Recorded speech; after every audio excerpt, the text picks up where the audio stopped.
आमोस भविष्यवक्ता की भविष्यवाणी में हम एक ऐसी बात के बारे में पढ़ते हैं जो सालों से क्रिश्चियंस के लिए बहुत ही ज़्यादा फैसिनेटिंग रही है, क्योंकि यह भविष्यवाणी दर्शाती है कि अंत के समय में वचन का एक ऐसा अकाल पड़ने वाला है कि लोगों के पास वचन की बहुत ज़्यादा कमी होगी।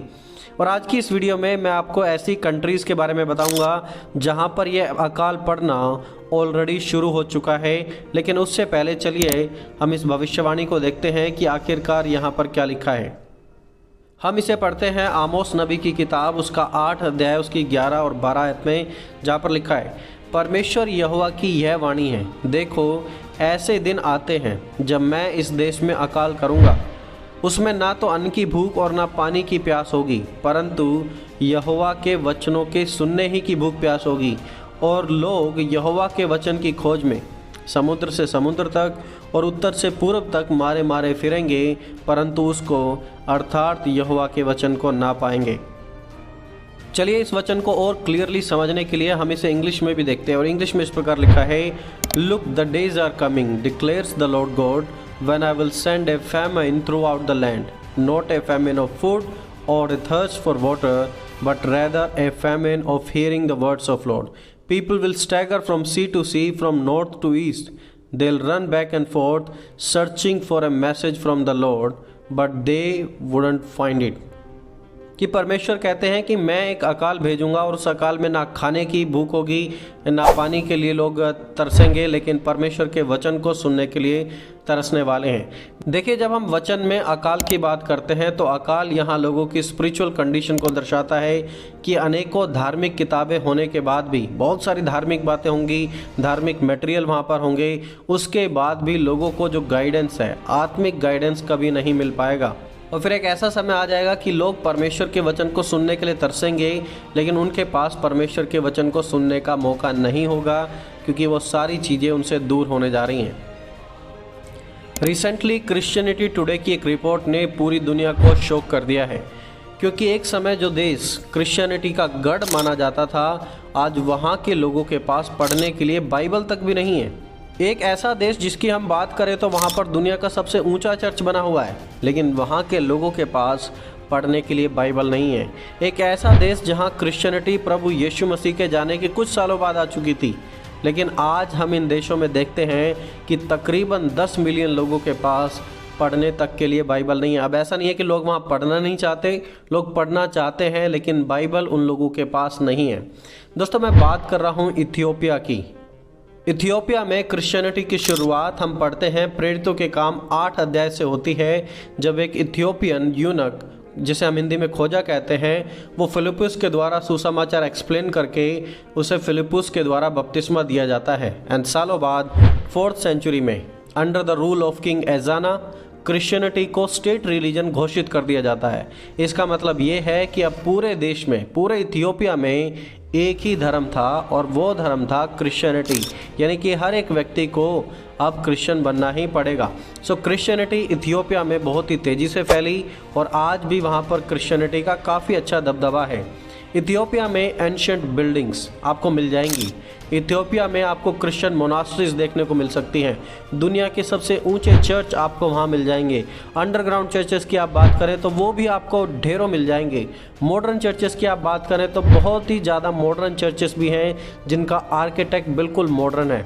लेकिन सब कुछ होने के बाद भी एक चीज़ की वहाँ पर बहुत ही ज़्यादा कमी देखी जा रही है कि इथियोपिया के लोगों के पास वचन की कमी है। Orthodox, Catholic, Protestant, evangelical, Pentecostal सब लगे हुए वहाँ पर चर्च बनाने में, ऑर्गेनाइजेशन बनाई जा रही हैं, स्ट्रक्चर डेवलप किए जा रहे हैं, लेकिन वचन की कमी फिर भी उसके बाद देखी जा रही है।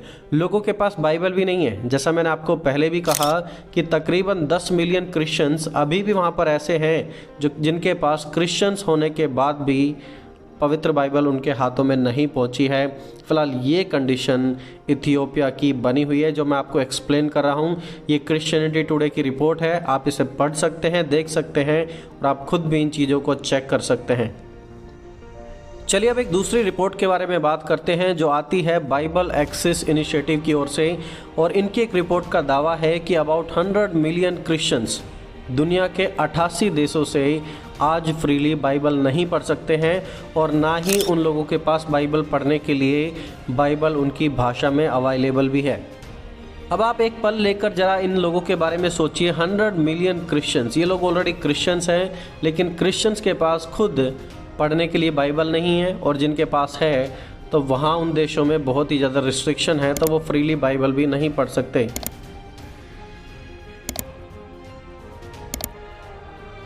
इस लिस्ट में टॉप 3 कंट्रीज़ है Congo, Nigeria and Ethiopia. Around 100 million people without Bible आज भी वहाँ पर हैं।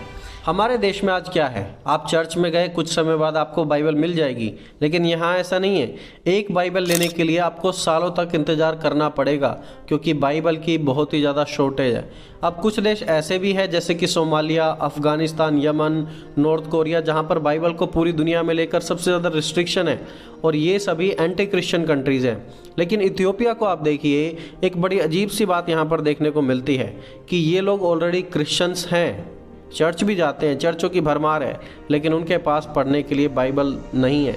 और हमारे देश में क्या है, हमारे देश में बाइबल्स अवेलेबल हैं, क्रिश्चियंस कम हैं, लेकिन उनकी ज़रूरतों को पूरा करने के लिए बाइबल है हमारे पास। तो एक तरफ तो हम देखते हैं कि विश्वासी ज़्यादा हैं, लेकिन उनके लिए बाइबल नहीं है।